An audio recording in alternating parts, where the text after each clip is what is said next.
Ako po si Ding Huarde, ang direktor ng Sinakulo simula pa noong 1986. Natigil ang Sinakulo dahil sa pandemya. Ipinagpatuloy itong 2023. Kahit pa paano ay muling tinangkilik ng taong Tacloban ang aming Sinakulo. 2024, itinuloy-tuloy namin ang pagpapalaganap ng Sinakulo.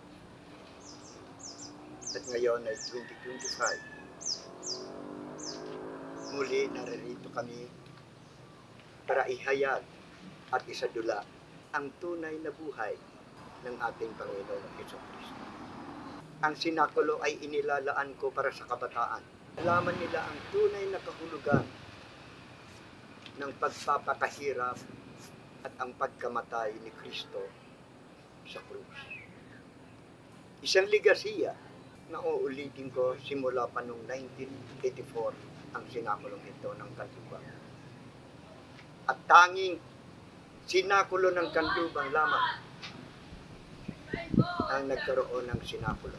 Kung ano-ano man at may uusbong na panibagong yugto o samahan na magtataguyod ng Sinakulo, pinasasalamatan ko ang lahat ng iyan. Dahil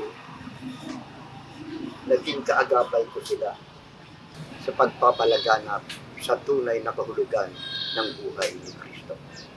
Muli ko pong sinasabi sa inyo na ang Sinakulo ng Tacloban ay siya ang orihinal.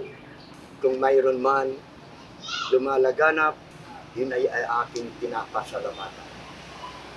Maraming salamat sa inyo at naging katulong ko kayo sa pagpapalaganap sa tunay na kahulugan ng Sinakulo.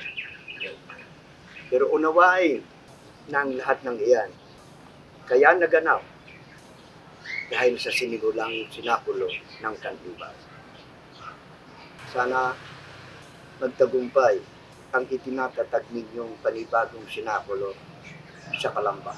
Ang tagumpay niyo ay angat ko dahil kahit papano ng lahat ng ginagawa ninyo ay natutunan ninyo mula sa akin. Maraming salamat sa inyo sa pagpapalaganap ng Sinakulo. Ang orihinal, ang tunay na may ligasiya ng Sinakulo, naway tangkilikin muli dahil hanggat may buhay ako, ipagpapatuloy ko ang pagpapalaganap ng Sinakulo. Inuulit ko po, ako po si Ding Huarde, ang orihinal na direktor ng Sinakulo mula po noong 1986.